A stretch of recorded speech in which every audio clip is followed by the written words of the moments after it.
이 시간에요. 우리 하나님 말씀 좀 두 구절 찾아보겠습니다. 먼저 시편 11편 7절 말씀 좀 보겠습니다. 시편 11편 7절 말씀. 네. 한번 같이 좀 읽어볼까요? 여호와는 의로우사 의로운 일을 좋아하시나니 정직한 자는 그의 얼굴을 배우리다. 다시 한번요. 여호와는 의로우사 의로운 일을 좋아하시나니 정직한 자는 그의 얼굴을 배우리로다. 잠언 15장 8절입니다. 잠언 15장 8절.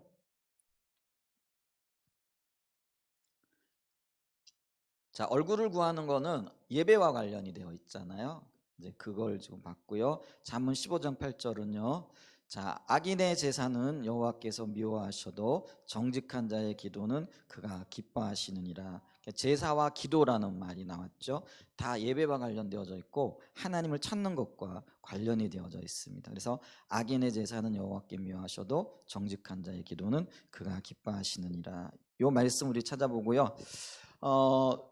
우리가 주일날 저녁에 어떤 주제들을 다뤄왔느냐면요, 거룩이라는 주제를 다뤄왔어요. 그래서 이 거룩이라는 것이 구별됨의 의미가 있다라고 이렇게 얘기를 했어요. 근데 이 구별됨에도 두 가지 의미의 구별이 있다. 그게 뭐냐면 세상으로부터의 구별이 되어져야 된다, 이렇게 말씀을 드렸어요.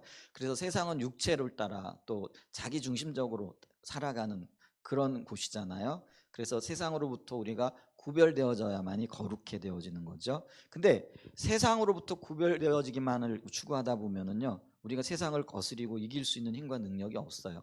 그렇기 때문에 어떻게 해야 되냐면은 또 한 가지 애쓰고 힘써야 될 것들인데, 그게 뭐냐면 하나님께로 구별되어져야 된다라는 거죠.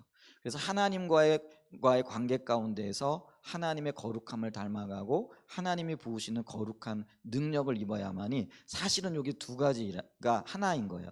그래서 하나님의 은혜를 입어야, 능력을 입어야 세상으로부터도 구별되어지고 자신을 지킬 수 있는 힘과 능력이 또 거룩해 되어지는 역사가 있게 되어지는 거잖아요. 그래서 이제 우리가 거룩을 얘기를 할 때, 거룩은 구별인데 이 구별이 세상으로부터의 구별, 또 하나님께로 구별, 이렇게 되어지는 거다, 이렇게 얘기했죠. 그러면서 이제 이 거룩을 다루다 보니까 이게 동행이라는 또 주제를 다루지 않을 수가 없었다라는 거죠. 왜냐하면은 거룩이, 주님은 내가 거룩하니 너희가 거룩하라라고 말씀하시는데, 거룩이 우리의 힘과 능력으로 되어지는 것이 아니잖아요. 근데 거룩하고 싶어도 거룩할 수가 없어요. 그럼 거룩하려고 하면 어떻게 되어지나? 하나님과 동행하는 삶을 살아갈 수밖에 없다라는 것이죠. 근데 이 동행, 근데 이거를 우리가 신학적인 의미로 얘기하게 되어지면은 그 지속적으로 하나님과의 동행하는 가운데 성숙하고 변화되어져 가는 거예요. 그걸 이제 우리가 성화라 이렇게 얘기를 하잖아요. 근데 이 거룩히 변화되어지는 거는 주님과 꾸준하게 동행할 때 이게 가능하다라는 거죠. 근데 동행이라는 게 우리가 쉬운 말로 얘기하게 되어지면 함께 걸어간다라는 그런 의미죠. 근데요, 이것도 참 그래요. 우리가 주님과 동행할 때 내가 주님과 동행할 힘과 능력이 사실은 없는 거예요. 근데 주님이 사실은 나를 어떤 경우에는 업고 가시기도 하고 밀고 가시기도 하고 안고 가기도 하시는 거예요. 그러니까 주님이 주체가 되어지는 거예요. 그러니까 내가 주님과 동행해야지 이게 되는 게 아니고요, 주님이 사실은 나를 뒤에서 밀어주시고, 그래서 우리가 나의 등 뒤에서 나를 도우시는 주, 때때로 길을 갈 때, 뭐 이런 찬양도 하잖아요. 사실은 그게 있잖아요. 내가 가는 게 아니라 하나님이 나를 안고 가시든지 업고 가시든지 밀고 가시든지, 그래야만이 주님과 동행할 수 있는 존재들이라는 것이죠. 그래서 동행이란 말의 히브리어 원어가 테알렉이라는 그런 단어라 이렇게 말씀드렸잖아요. 그래서 이 동행이란 말이 가장 먼저 등장하는 게 창세기 6장이에요. 하나님이 에녹과 동행하셨더라, 혹은 에녹이 하나님과 동행하더니, 이렇게 얘기할 때 그때 등장하는 단어가 테알렉이라는 단어예요. 테알레크. 근데 이게 어떤 의미가 있느냐면요, 하나님이 나를 등 뒤에서 밀고 가시는 거예요. 어떤 의미에서는요, 수동적인 거죠. 근데 하나님의 역사는요, 사실은요, 내가 주도적으로 또 내가 뭐 적극적으로 할 수 있는 게 없어요. 사실은 주님이 나를 밀고 가는 거예요. 그렇기 때문에 나는 어쩌면 하나님 앞에 굉장히 수동적일 수밖에 없어요. 그러면 수동적이니까 할 일이 아무것도 없겠네? 그건 아니에요. 여러분 수동적이다는 게 오히려 더 힘들고 있어요. 내가 주도적으로 하고 내가 막 애쓰고 힘쓰고 하는 게 훨씬 쉬울 때가 있어요. 그렇지 않을까요? 근데 하나님의 도움을 기다리고 하나님의 역사할 때를 기다리고 하나님의 그 일이 분명하게 보여질 때를 기다리고 주님의 뜻이 분명하게 나타날 때 보여질 때를 기다리는 게요 얼마나 힘든지 몰라요. 여러분 그렇지 않으세요? 그냥 내가 앞장서 가지고 내가 계획하고 내가 생각하고 내게 보이는 대로 그냥 슉슉슉슉슉 이렇게 해버리는 게 어떨 때는 훨씬 더 편할 때가 있더라는 거예요. 그렇지 않아요? 근데요 주님을 기다린다는 것, 인내한다라는 것, 주님이 뜻이 보다 분명히 보여지고 하나님이 말씀하실 때 또 하나님이 일하실 때를 기다리는 게 굉장히 힘들어요. 근데 이게 수동적인 영역이잖아요. 그래서 이게 수동적인 영역이 오히려 훨씬 더 힘들고 어려울 수도 있어요. 근데 특별히 고난의 때요. 제가 요즘 뭐 박영선 목사님이라고 그 한국교회에 굉장히 영향력을 미쳤던 남폭교회 원로 목사님이 계시더라고요. 근데 제가 예전에 그 신학교 다닐 때 구원 그 이후라는 책을 봤어요. 그래서 참 이분 대단한 분이다. 이 책이 참 귀한 책이네. 이제 이런 생각을 하고 그냥 뭐 목회하고 이러다 바쁘고 뭐 이러다 보니까 잊어버렸어요. 근데 이제 그분이 연세가 많으셔서 은퇴를 하셨더라고요. 은퇴를 하시고 난 다음에 요즘은 주로 어디에 이렇게 그 사역을 많이 하시는가 봤더니 유튜브 사역을 이렇게 하고 계시더라고요. 그래서 대담도 하시고 또 설교하신 것들을 이렇게 올려놓기도 하시고 뭐 이런 어떤 여러 가지 주제들을 다루기도 하시는데 제가 그거를 이렇게 보면서 참 많이 도전이 되더라고요. 그러니까 그분이 이제 뭐 신학교 석자 교수 이제 은퇴하시고 또 큰 교회 남포교회면은 제가 알기로는 그 서울에 있는데 몇만 명이 모이는 교회로 알아요. 정확하게는 잘 몰라요. 장로교회 어떤 의미에서 보게 되면은 근본주의 신학을 가지고 있다 그럴까요? 이게 장로교 쪽에서도 좀 더 보수주의고 더 근본적인 쪽에 이렇게 계신 그런 위치에 계신 분이에요. 근데 이제 그분의 이렇게 설교를 요즘 몇 편을 이렇게 들어보는 기회를 이렇게 가졌어요. 근데 이제 그분의 설교 중에 이런 얘기가 있다고요. 고난은 겪는 거라고. 이게 수동적으로 그냥 겪어내는 거라고. 내가 뭐 어떻게 노력을 해가지고 어떻게 뭐 애쓰고 힘써가지고 되는 게 아니라고요. 그래서 그냥 견뎌내십시오. 수동적으로 그냥 주님 앞에 서십시오. 뭐 이런 어떤 논조이더라고요. 그런 걸 들으면서 그래 맞아. 우리의 신앙이 어쩌면은 하나님이 인도하시는 대로 가는 거잖아요. 근데 사실은 그런 개념이 우리에게 있잖아요. 뭐 우리의 신앙은 하나님 인도하시는 대로 하나님 뜻대로 이루어져 간다 하면서도 사실 우리의 삶에서는 어때요? 그냥 해볼 것, 안 해볼 것, 할 수 있는 것, 할 수 없는 것까지도 어 진짜 막 해보고 애쓰고 노력하고 막 이렇게 하잖아요.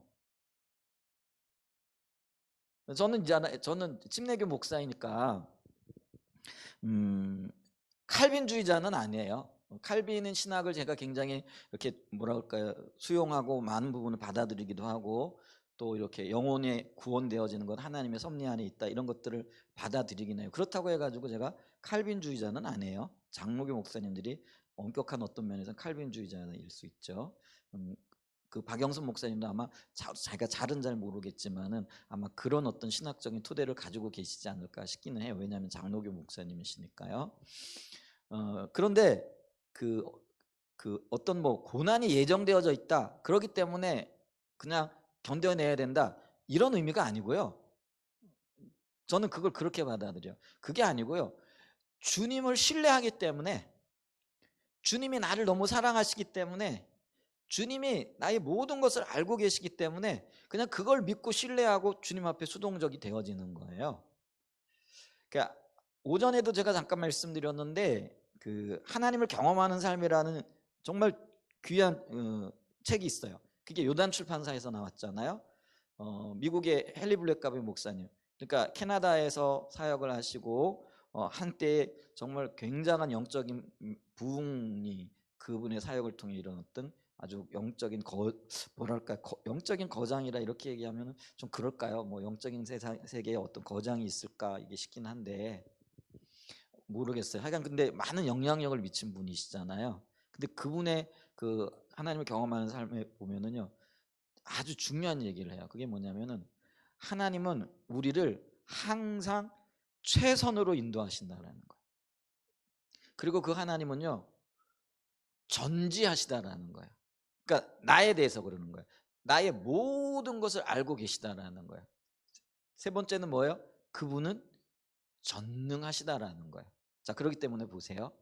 나를 최선으로 인도하실 뿐만 아니라 나에 대해서 모든 것을 알고 계신 그 하나님께서 모든 것들을 행하실 수 있는 분이다. 자, 그런데 그분이 내 삶에 고난을 허락하시고 환난을 허락하시고 고통을 허락하시고 문제를 허락하신다. 그거는요 하나님의 의도가 있기 때문이라는 거죠. 하나님의 의도가 있기 때문에 우리는 어떻게 해야 된다라는 거예요? 그걸 그냥 견뎌내는 거예요.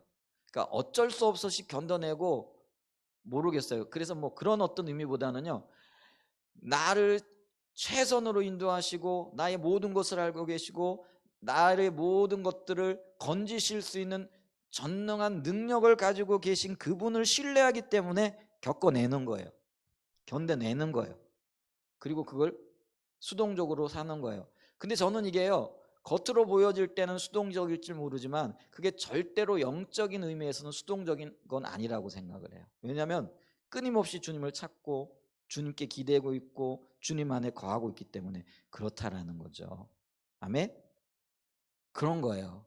자, 그랬을 때 이 동행이란 말도요 하나님이 나를 주도적으로 끌고 가시고 나는 그 하나님 앞에 그냥 내 자신을 맡기는 거예요. 그래서 어떤 의미에서 보게 되어지면은 그 있죠 수동적인 삶의 자세 이렇게 보여질 수도 있지만은 근데 영적인 세계에서는요 결코 그게 수동적인 자세가 아니에요. 오히려 더 적극적이고 더 놀랍고 더 큰 하나님의 역사를 뭐랄까요? 이렇게 받아들이고 그것이 삶 속에 일어날 수 있는 어떤 토대와 기초를 놓는다라는 얘기예요. 여러분 있잖아요. 내가 열심히 알아서 하고 내가 내 힘과 내 능력을 하게 되어지면 하나님의 역사할 여지가 있어요? 없어요? 없어요. 그러니까요. 내 능력만큼만 우리는 그걸 경험하는 거예요. 그런데 하나님께 맡기게 되어지면 우리는 내 능력 범위 밖에 있는 하나님이 하실 수 있는 일들, 하나님이 하시는 역사들을 경험하게 되어지는 거예요. 그러고 난 다음에 하나님이 우리에게 뭐라고 말씀하시느냐면은 네가 나와 동행했다 이렇게 얘기하시는 거예요. 네가 나와 함께하였다 이렇게 하시는 거예요. 여러분 보세요. 성경을 보면은요 모두 다 하나님이 주도하시고 하나님이 사람을 부르셔서 하나님이 그 일을 감당하게 하셨어요. 그런데 있잖아요. 나중에 보면은 하나님이 그 사람들을 향해서 뭐라고 말씀하시느냐면 네가 했다 이렇게 말씀을 하세요. 심지어는요 모세 보세요. 누구 백성이에요? 하나님 백성이죠? 맞죠? 그런데 하나님이 모세를 향해 보고서 네 백성을 데리고 이렇게 말씀을 하시는 거예요. 아, 우리가 영적으로는 알지. 이게 다 이스라엘이 하나님의 백성이고 모세가 인도했던 모든 사람들이 하나님의 백성이에요. 맞죠?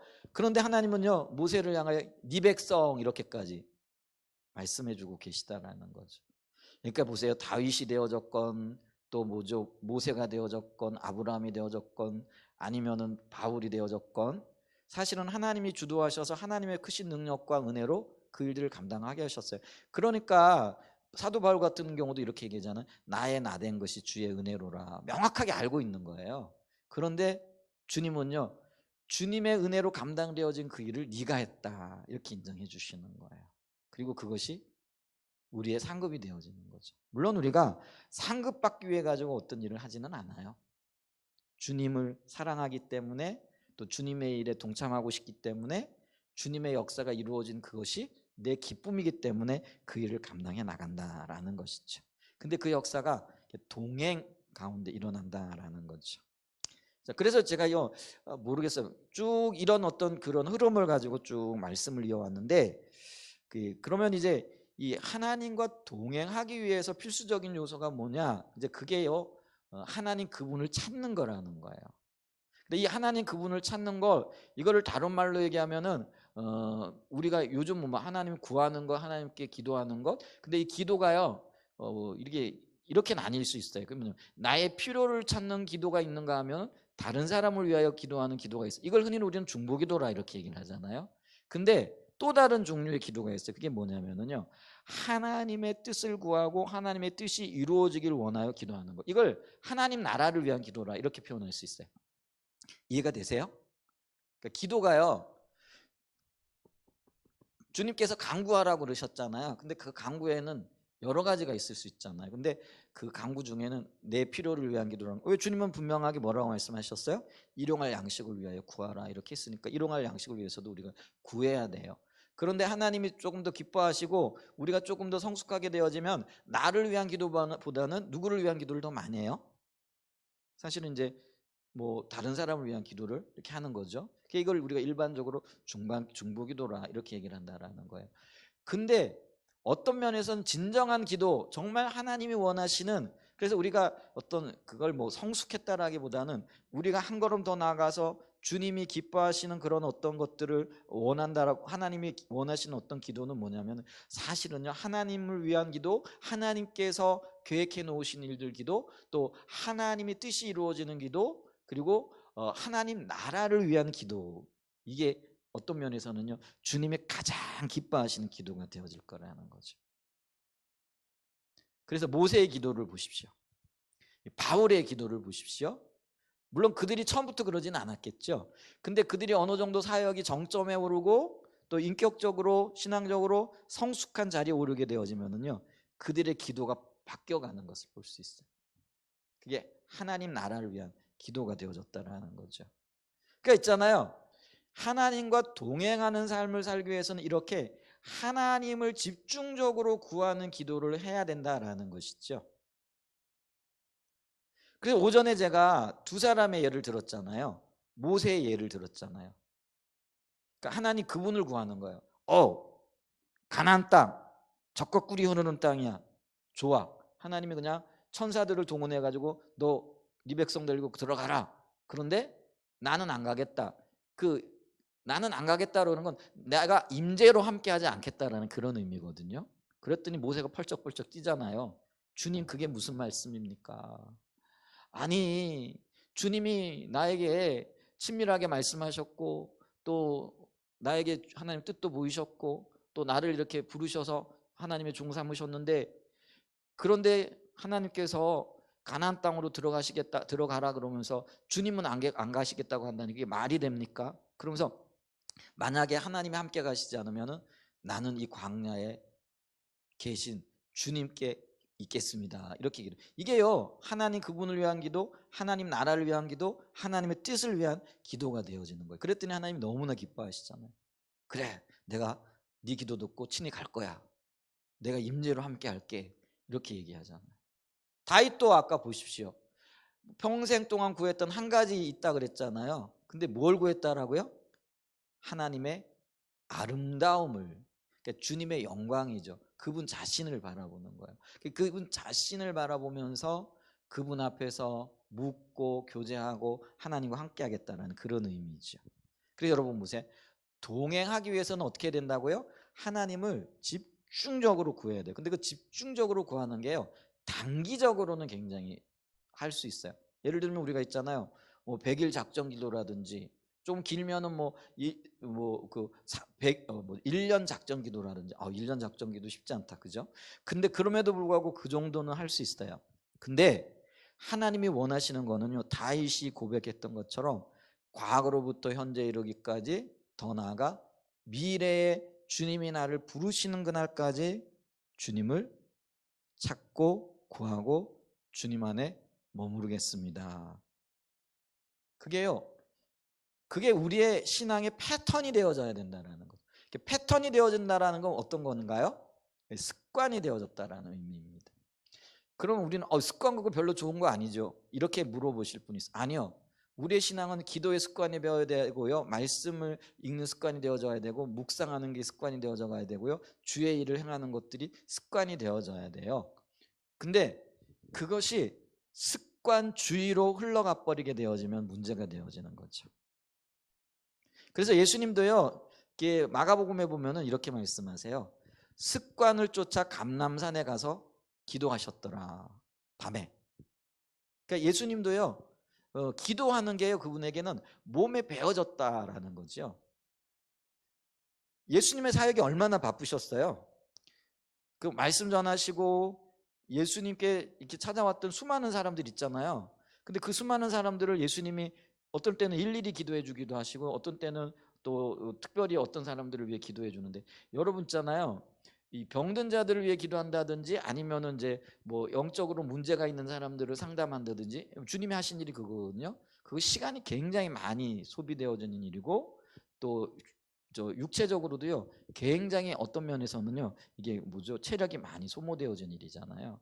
근데 하루 종일 그런 사역을 하시고 난 다음에도 주님은 습관을 쫓아 어디로요? 감림산으로 기도하기 위해 밤에 올라가시는 거예요. 그래서 때로는 어떻게 하는 거예요? 밤이 새도록 기도하시기도 하고 또 새벽에 기도하시기도 하고. 여러분, 새벽 기도의 원조가 예수님이라는 이야기는 많이 들어보셨죠? 근데 성경에 보면 그런 이야기들이 있는 거죠. 그러니까 기도가 습관이 되어졌어요. 그게 뭐예요? 하나님을 찾고 하나님을 구하고 하나님을 집중적으로 구하는 것이 예수님에게는 습관이 되어졌다라는 거예요. 그리고 그런 어떤 삶이 추구되어져야 될 줄로 믿습니다. 아멘. 그래서 있잖아요, 동행하는 삶. 그러니까 우리가 거룩에서 동행으로 나왔고 동행에서 저기 하나님 찾는 삶으로 나왔다라는 거죠. 여기에 오늘 저녁에 제가 한번 제가 말씀 이렇게 주님을 찾는 사람을 조금 더 찾아볼 수 있는데, 제가 그 얘기는 여러 번들 이렇게 많이 나누었고 또 오전에 제가 핵심적인 부분들을 나누었기 때문에 저녁에는요 우리의 삶의 영역에서 그럼 주님과 동행하기 위해서는 어떻게 해야 될 것인가 했을 때, 제가 이 우리의 성품의 영역에서 정직의 성품을 좀 보기를 원한다라는 거죠. 정직이라는 단어를요 제가 컴퓨터 프로그램에 이렇게 쳐가지고요 구약에서만 정직 쳤더니요 이 정직이라는 단어가 들어가는 게 쫙 이렇게 나오는 게 있어요. 그랬더니 119번이 나오더라고요. 정직이라는 단어가 적지 않은 단어예요. 그러니까 굉장히 많은 단어가 이렇게 쓰여졌다는 거죠. 그런데 오늘 그 중에서 제가 두 구절을 이렇게 소개를 드렸어요. 그래서 11절 시편 11절 7절 보면 여호와는 의로우사 의로운 일을 좋아하시나니, 그러면서 정직하는 자는 그의 얼굴을 배우리라. 얼굴을 뵙는다는 건 하나님 얼굴 계신 거 아니잖아요. 그럼 뭐예요? 얼굴은요, 내가 그 사람 얼굴 보고 내가 참았어, 내가 그 사람 얼굴 보고 내가 도왔어, 뭐 이런 얼굴 하잖아요. 그분 자신을 얘기를 하는 거죠. 근데 하나님이 정직한 자를 만나 주신대. 참 놀라운 거죠. 동행하는 삶에 있어서도요 여러분 정직이 필요해요. 우리가 누구랑 같이 길을 가는데 동행을 하는데 이 사람이 부정직해, 이 사람이 정직하지 않아, 그럼 동행하고 싶겠어요? 그리고 그 동행이 이루어지겠어요? 안 된다라는 거죠. 잠언 15장 8절에도 뭐예요? 악인의 제사, 이 제사는 예배를 얘기하잖아요. 근데 악인이요 자기 목적을 위해 가지고, 이 악인이 누구냐 했을 때요 이 악인이요 성경에서는 악한 행위를 하는 사람도 악이네요. 근데 우리가 이사야 55장에 보면은요 이 악인이 어떤 사람이라고요? 자기 길을 고집하는 사람, 자기 생각 따라가는 사람, 하나님의 길, 하나님의 말씀, 하나님의 의도는 아랑곳하지 아니하고 자기가 하고 싶은 대로 자기 생각을 쫓고 자기 길을 따라가는 사람이 악인이라는 거예요. 그런데 이런 사람들도요 예수 믿을 수 있고 예배 드릴 수도 있고 또 제사를 드릴 수도 있잖아요. 그런데 하나님은요 그런 자기의 생각으로 꽉 차 있고 자기의 생각을 따라 행하는 사람들의 제사를 어떻게 하신다고요? 미워하신대. 그럼 반면에 뭐예요? 정직한 자의 기도. 기도도 예배의 한 어떤 부분일 수 있잖아요. 그죠? 그랬을 때 이 사람의 기도 또 이 사람의 예배는 어떻게 하신다고요? 하나님이 기뻐하신다, 이렇게 얘기를 해요. 그러면은 우리가 동행하는 삶에 있어서 정직이 참 중요하다라는 것들 볼 수 있다라는 거죠. 그럼 정직이 뭐냐? 이걸 좀 살펴봐야 되잖아요. 이 정직이란 말은 인테그라타스라는 라틴어에서 온 말이에요. 그래서 이 말의 의미는요 온전한, 완전한, 나뉘지 않는 그 인테거라는 단어에서 파생되어졌다라는 것이죠. 그래서 있잖아요 이거를 이제 다른 말로 얘기하면 이제 그게 라틴어에서 파생되어진 말인데, 웹스터 사전이라고, 이 웹스터 사전에서는 정직을 온전하고 분열되지 않은 자질 혹은 상태, 그러니까 온전하고 분열되지 않는 자질 혹은 상태라고 정의적으로 얘기한다라는 거죠. 그랬을 때 그럼 이 말은 정직한 사람은 마음과 말과 행동이 나뉘지 않고 자기가 한 말을 지키며 실제로 사는 대로 말하는 사람을 말한다. 자, 이거를 이제 사자성어로 하면 어떻게 되어질까요? 우리 다음 세대들 말한 대로 사는 사람을 우리가 뭐라고 얘기하죠? 언행일치의 삶이라 이렇게 얘기를 하잖아요. 사자성어로 얘기를 하게 되어지면은 이게 물론 인테그라티스타스라는 말과는 조금 의미가 다를 수는 있지만은 근데 이제 말한 대로 살고 말한 대로 지키고 하는 이제 그런 삶을 얘기한다라는 거죠. 근데 이런 사람들은 어떤 사람들이냐면은요, 도덕적 혹은 기술적인 가치를 확고히 가지고 있는 자들이다 이렇게 얘기를 한다라는 거죠. 그렇기 때문에 이런 어떤 기준들은요, 기독교 지도자들 혹은 하나님의 사람들에게 있어서 굉장히 필요한 거죠. 근데 이런 사람들에게 있어서, 우리에게 있어서 정직은요, 도덕적 윤리적 행위에 대한 하나님의 기준에 근접하는 것을 뜻하는 것으로 하나님의 말씀과 일치된 행동을 하는 것이다. 그래서 이런 정직이 우리 그 믿는 사람들에게는 어떻게 나타나느냐 하면은요, 하나님의 말씀에 따라 사는 삶을 이야기한다라는 거예요. 하나님의 말씀을 지키며 그 말씀대로 살아가는 사람들을 정직한 사람이라 이렇게 얘기를 한다라는 것이죠. 그래서 이거를 다 이렇게 통합해 가지고 한마디로 정의를 해보게 되어지면은 우리의 인격과 우리의 행동 면에서 성경의 원칙들을 일관되게 적용하는 것, 이게 정직이라 이렇게 얘기할 수 있다는 거죠. 다시 한번요, 우리의 인격과 우리의 행동 면에서 성경의 원칙들을 일관되게 적용하는 것, 상황에 따라 바뀌지 않는다라는 거죠. 환경에 따라 바뀌지 않는다라는 거죠. 손해가 나도 말씀이기 때문에 그걸 그대로 적용해 나가는 거죠. 이제 그걸 가리켜서 정직이라 이렇게 얘기한다라는 거죠. 우리 이런 삶 살았으면 좋겠죠. 그리고 하나님이 이렇게 사는 사람들을 오늘 보니까 얼굴을 뵐 수 있는, 또 그들의 기도를 들으시는 이제 그런 사람이라 이렇게 인정해주고 계시다라는 것이죠. 자, 그렇다면은 우리가 영적으로 이런 정직함을 개발하기 위해서는 어떻게 해야 될 것인가? 그리고 우리의 신앙에 어떤 기초가 있게 될 때에 우리가 이런 정직한 삶으로 나갈 수 있을 것인가? 이 부분을 좀 한번 고민을 해봐야 되잖아요. 그래서 내가 어떻게 하면 정직할 수 있을까? 첫 번째로요, 작은 첫 번째로 예수님께 복종하는 사람이 정직한 사람이 되어질 수 있다라는 거죠. 여러분, 우리가 예수님을 뭐라고 고백해요? 주님이라 이렇게 고백하잖아요. 주님이라는 얘기는 그 어떤 의미를 보면은요, 당신은 나의 주인이라는 의미잖아요. 주인이란 말 속에 이제 요게 이제 오늘날 우리 언어 습관에서는 뭐 이제 잘 적용이 되어지지 않아요. 근데 예수님 당시에 이 언어는 로드라는 단어잖아요. 이건 어떤 의미입니까? 당신은 나의 주인이고 나는 당신의 노예입니다, 이런 거죠. 노예라고 할 때는요, 어떤 의미에서는 주인이 그 생사 여탈권을 쥐고 있다라고 이렇게 봐도 된다라는 거죠. 이제 그런 의미에서 우리가 주님을 보게 되어지면은요, 주님이 나의 주인이시기 때문에 주님이 어떤 말씀을 하셔도, 주님이 무엇을 행하셔도 나는요, 그 하나님의 말씀 앞에서 타협할 수 있는 여지가 없는 거예요, 사실은. 우리가 예수 그리스도를 주라고 고백하는 한에는요, 주님이 말씀하셨으면 그거 가지고 타협해서는 안 되는 거예요, 사실은. 그렇죠? 그런데 우리는 많이 타협하고 살죠. 이러니까요, 이게 주님이, 그러니까 우리 신앙생활의 로드십이라 그러죠. 주인 대심이 제대로 세워지지 않은 거죠. 그러니까 정직하지 않아요. 왜냐하면 말씀대로 안 사니까. 아까 그 정직이 뭐예요? 성경의 원칙들을 세워가는 거라 그랬잖아요. 그러니까 이제 상황에 따라 그냥 움직여 버리고, 상황에 따라 손해가 날 것 같으면은 약간 좀 이렇게 뭐라 그럴까요? 거짓도 섞어가면서 뭐 이렇게 살아가는 우리의 모습을 보고 있다라는 것이죠. 근데 우리는요, 그분이 나의 주인이시기 때문에 나는 어떠한 상황 가운데서도요 순종하기를 배워야 돼. 순종을 택해야 된다는 거죠. 우리 예수님이 나의 주인인 것을 인정하는 외에는 다른 선택의 여지가 없다라는 것들을 인정해야 된다는 거죠.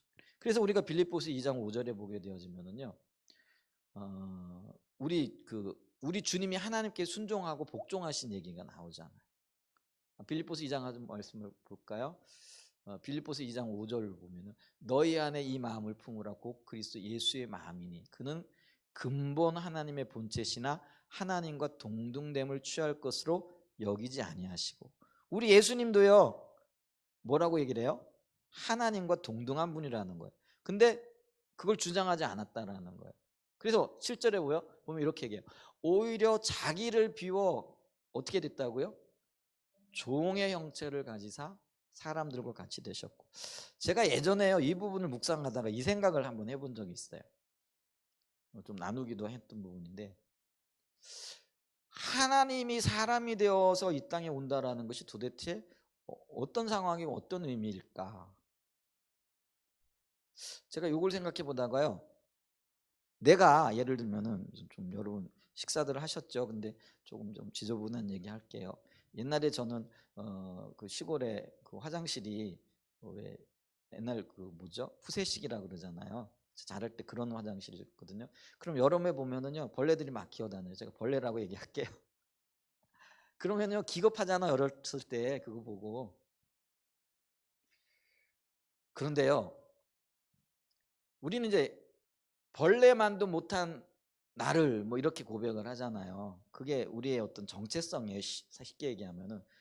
근데 하나님이 사람의 몸을 입고 오신 그게요 사실은요 내가 그렇게 혐오스러워하는 벌레가 된 것보다도 훨씬 더 어려운 일이고 훨씬 더 많은 것들을 내려놓으신 일이라는 거예요. 제가 그걸 묵상하다가 그걸 생각해 보니까요, 하나님의 사랑이 얼마나 큰지, 하나님의 은혜가 얼마나 놀라운지 이게 조금은 보여지더라고요. 그래서 도대체 주님이 나를 위해서 무슨 일을 해주신 거야? 야, 내가 벌레가 되는 거, 이거 얼마나 끔찍하고 얼마나 그게 싫은 일이겠어요, 그죠? 근데 그거를 주님은 알고 계셨다라는 거예요. 그래서 오히려 자기를 비워 종의 형체를 가지고 사람들과 같이 되셨고, 더 나아가 사람의 모양으로 나타나사 자기를 낮추시고 죽기까지 복종하셨으니 곧 십자가에 죽으심이라, 이렇게 말씀하고 있다라는 거죠. 그러니까 우리가요, 우리 이 주님이 하나님께 복종하셨던 것처럼 순종하셨던 것처럼 예수 그리스도가 나의 주인이라면은 우리가 이 그리스도를 닮아가는 삶의 모습들이 보여져야 되지 않겠느냐라는 것이죠. 그래서 예수님이 우리의 주권자가 되신 이유는요, 그게 예수님이 내가 주권자다 이렇게 자기를 주장해서가 아니에요. 하나님께서 예수님을 우리의 권세자요 주권자로 세우셨다라는 것이죠. 그래서 보세요, 마태복음 28장 18장에 보면 주님께서 내게 주신 권세로 이렇게 얘기해요. 마태복음 28장 18절 좀 한번 찾아봐 주세요. 자 보세요. 자 읽어보죠. 예수께서 나와 말씀하여 이르시되 하늘과 땅의 모든 권세를 내게 주셨으니.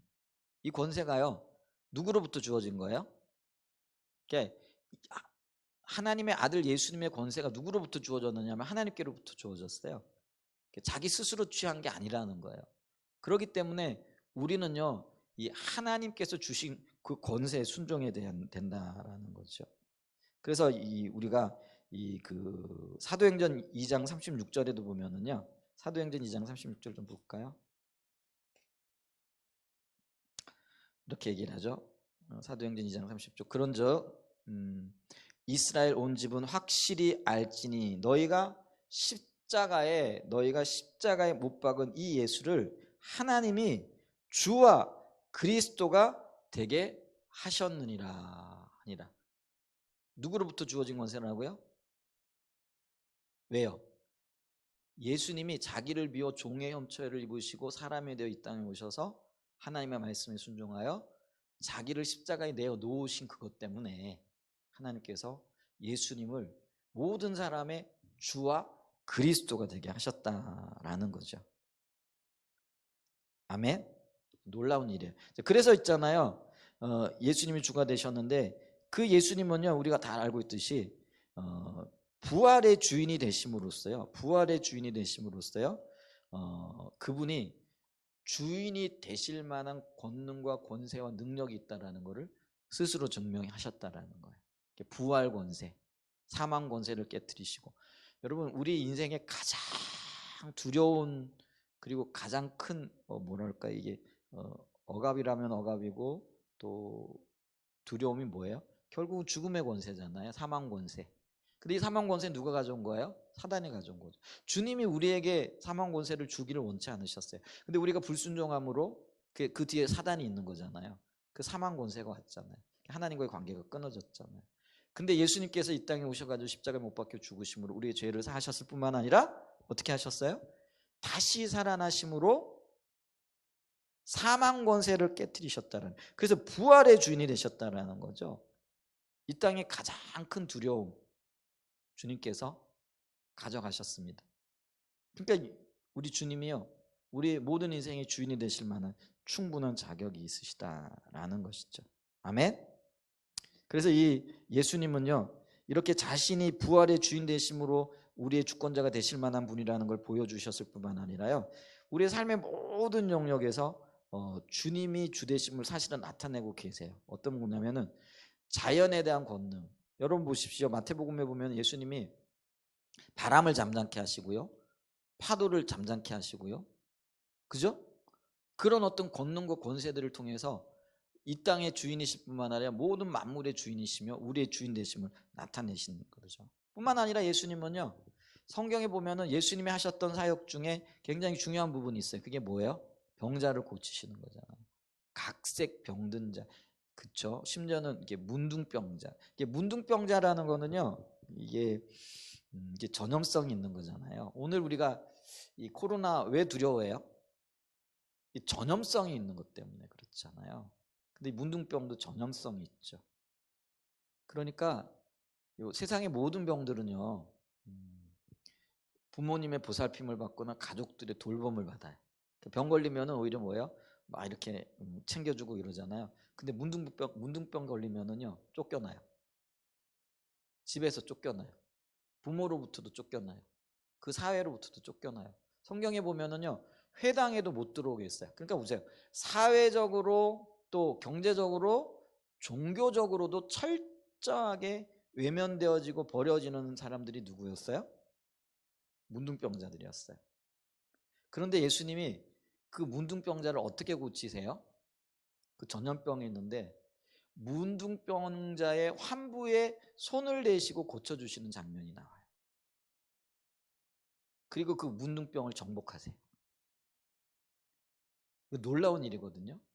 그러니까 우리가 이걸 보면서요, 예수님이 우리가 그러니까 뭐 문둥병보다 더 이렇게 뭐랄까요, 지독한 병이 있을지 모르겠지만은, 그러니까 성경에 나타난 병 중에 가장 어려운 병이 문둥병이에요. 근데 그 문둥병을 다스리시는 권능이 있고 고치시는 권능이 있다라는 걸 보여주심으로써 모든 것의 주인이 되시는 것을 보여주신다라는 거죠. 뿐만 아니라요, 예수님은요, 영적인 권세들, 특별히 마귀의 권세에 대해서도요, 물리칠 수 있으신 분이에요. 사단아 내 뒤로 물러가라, 명하실 수 있는 분이고요, 사단도 예수님이 명령하시면 들으셔야 했다라는 거죠. 가장 크게는요, 아까도 얘기했죠, 예수님은 죽음의 권세를 깨뜨리실 수 있는 권능과 능력이 있으셨어요. 그래서 성경에 보면은요, 죽은 자를 살리시는 예수님의 이야기가 나와요. 나인성 과부의 그 뭐죠, 아들을 살리시죠. 그 다음에 또 누구를 살리세요? 나사로를 살리시잖아요. 또 누구를 살리시죠? 그 달리뚜아금 하심으로 누구죠? 그 관원의 딸, 그 딸을 살리시잖아요. 우리는요 죽으면 끝났다라고 생각해요. 그죠? 사실 죽으면 끝이죠. 근데 우리 믿는 사람들에겐 끝이 아니고 우리가 주님 안에서 우리가 그 주님이 우리를 부르시죠. 그래서 우리 그리스도인의 죽음은요 끝이 아니고 새로운 시작이에요. 그래서 하늘로 부름 받았다 그래서 소천되셨다 이렇게 얘기를 하잖아요. 우리가 그리스도인의 죽음을 소천하셨다 이렇게 얘기하잖아요. 소천이라는 게 뭐예요? 하늘의 부름을 받았다. 하나님의 부름을 받았다라는. 하나님이 그의 삶을 새롭게 하신다는 거죠. 그래서 우리가 그리스도인들은 죽음을 두려워해서 안 돼요. 근데 그 근거가 뭐예요? 우리 예수님이 죽음에 대한 권능과 권세가 있으신 거예요. 자 보세요. 자연에 대한 권능과 권세, 질병에 대한 권능과 권세, 또 마귀에 대한 영적인 권위에 대한 권능과 권세, 죽음에 대한 권능과 권세, 이러면요 만물의 주인이 되실 만한 자격이 있으셔요, 없으셔요? 충분히 있으시다라는 거예요. 근데 그 주님은요 언제나 주님이셨다라는 거죠. 그래서 우리 주님을 얘기할 때 알파요 오메가라 이렇게 얘기를 하잖아요. 처음부터 주인이셨고 마지막까지 주인이시고, 아니 영원토록 주인이 되신다라는 거죠. 자, 그 속에서는요 이 주님이 지금 현재도 우리의 주님이시라는 거예요. 그리고 우리가 이걸 이제 주님을 인식할 때 기억해야 될 게 있는데, 그게 뭐냐면은요, 이 주님은요 우리의 삶에 현재적으로 일하고 계시는 분이라는 거예요. 그래서 하나님이 모세가 하나님 당신 누구세요? 좀 가르쳐 주세요. 그랬더니 나는 스스로 있는 자라 그러면서 또 뭐라고 말씀하셨느냐면요, 나는 아브라함의 하나님, 이삭의 하나님, 야곱의 하나님이라 이렇게 얘기를 하시잖아요. 근데 이 의미 가운데는 뭐냐면요, 과거에 매여 계신 하나님 아니라 현재적으로 이곳에서 일하고 계신 하나님이라는 거예요.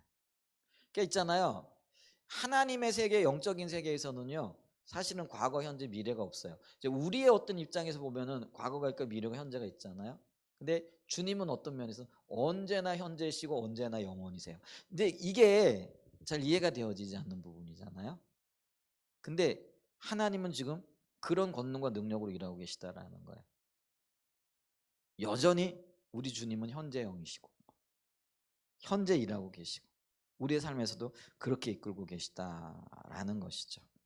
아멘. 우리가요 이런 모든 사물과 만물들을 통치하고 계시는 주님의 주권을 알게 되어지면은요 우리가 복종하게 되어져요. 그래서 아까 그 정직을 정의할 때 뭐라고 얘기했어요? 말씀에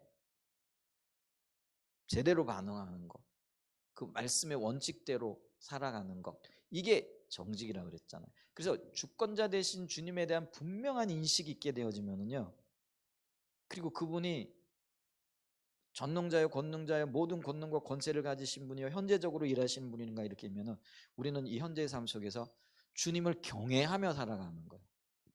여러분, 경외하는 거하고요 두려워하는 게 비슷해요. 근데 이 두려움은요 좀 부정적인 의미에서이고요, 경외는요 긍정적인 의미에서인 거예요. 그래서 이 경외함이라는 거는요 정말 뭐죠? 하나님의 그 놀라우심이 너무나 크고 너무나 놀라워 가지고요 이 두려움이 어떤 면에서는요 극에 달한 거예요. 근데 그게요 부정적인 것이 아니라 긍정적인 것이 되어진다라는 거예요. 그래서 우리는요 하나님을 경외하는 자의 서례들, 그 하나님을 볼 때마다 놀랍고 또 감격하고 또 어떤 때는 두렵고 또 기대하고, 이렇게 복합적인 어떤 의미가 들어가 있다라는 것이죠. 아멘. 그래서 우리가 이걸 생각하면은요 함부로 살 수가 없는 부분이죠. 주님이 현재적으로 일하고 계신 분이라, 나와 동행하고 계신 분이라, 나의 정직을 보고 계신 분이라 이러면은요 우리가 이 부분에 있어서 좀 우리 자신을 돌아봐야 되지 않을까 이렇게 싶습니다. 자, 그러면서요 어떤 분이 이런 기도를 했어요. 그 제프 아이 오구저라는 분이요 예수님이 주권자가 되심을 늘 마음에 새기며 살아가야 되겠다 하면서 어떤 기도를 하며 살아가야 될까 하면서 4가지 기도 제목을, 자기가 하고 있는 기도 제목을 이렇게 얘기를 했어요. 주님, 저는 모든 것을 드릴 수 있습니다. 내일 하루든 앞으로 10년이든 주님께서 기뻐하시는 대로. 그러니까 주님이 주권자가 되시니까 어떻다라는 거예요? 내 모든 삶을 내일 하루든 앞으로 10년이든 주님께서 기뻐하신 그대로 드리겠다라는 그런 의미죠. 두 번째로 주님, 저는 주님께서 기뻐하시는 대로 섬기겠습니다. 저를 사용하시든지 안 하시든지 주님께서 기쁘신 대로 행하시옵소서. 이분이 이제 이런 기도를 하고 있다라는 거예요. 왜냐하면 주님이 주권자가 되시니까. 그러면서 이걸 소개한 거예요. 주님, 중요한 것은 주님의 나라이지 저의 나라가 아닙니다. 그것이 제게 어떤 의미를 갖든지 주님의 목적을 이루시옵소서. 이게 세 번째 기도고요. 네 번째는 주님, 주님은 하나님이십니다. 저는 아닙니다. 오늘 이것을 확실히 알게 하시옵소서. 간단한 기도 같죠. 근데 이게요, 대단한 기도입니다. 주님이 하나님이시라는 거예요. 이게 하나님이 나의 하나님이신데 이거 당연한 얘기 같죠. 근데 내가 삶을 살아가는 데 있어서는 여전히 나는 내가 주인이고요. 여전히 내가 하고 싶은 대로 하고요. 여전히 내 의도대로 하고요. 여전히 내 의도대로 안 하면 화를 내고 성질을 내거든요. 그게 내 삶의 주인이 내가 되어졌기 때문에 그렇다라는 거죠. 근데 주님께 맡겨지게 되어지면은요. 여러분 우리 삶이 이렇게 달라지죠. 그래서 이걸 기도했던 분은요. 이렇게 기도하네요. 오늘 지금 이 시간에 이것을 확실히 알게 하실 뿐만 아니라 확실히 마음에 새기며 살아가게 하옵소서. 이런 기도를 하는 거예요. 멋있는 기도죠. 그래서 제가요 책을 읽다가 이 멋있는 기도가 있어가지고요 제가 써놨어요. 이걸 한번 나눠야 되겠다 싶어가지고 이게 주님의 주권을 인정하는 그런 기도가 관련이 되어져야 된다라는 거죠. 그러면서 우리의 삶에 주님이 주권자 되심을 늘 인식하고 살아간다라고 하면은 정직하지 않을 수가 없지 않을까 하는 그런 생각을 해보게 되어집니다. 오늘 이렇게 정직을 어떤 면에서 정직해야 될 것인가 이제 몇 가지 영역에서 조금 이렇게 볼 수가 있는데요. 가장 중요한 것이 주님 주권을 인정하며 살아가는 삶이 되어져야 된다라는 것이죠. 아멘. 우리가요 어떤 면에서는 영원한 주제입니다. 어떤 면에서는 영원한 숙제이기도 합니다. 저도 그렇고 아마 여러분들도 그럴 거예요. 주님이 나의 주권자이십니다. 입술로는 고백하는데 삶의 여러 영역에서는 우리가 약해서 그래요. 안 하려고 하는 것은 아니죠. 저는 그렇게 믿어요. 근데 우리가 연약하기 때문에 늘 넘어져요. 그러나 우리가 성령을 의지하고 주님께 모든 것을 맡기고 도움을 구할 때 우리 성령님께서 예수님께서 그렇잖아요. 내가 너희를 고아처럼 내버려 두지 아니하리라 하셨어요. 아멘. 우리를 인도하시고 이끌어 주실 줄 믿습니다. 넘어져도 우리는 소망이 있습니다. 주님이 우리를 내버려 두지 않으시고요.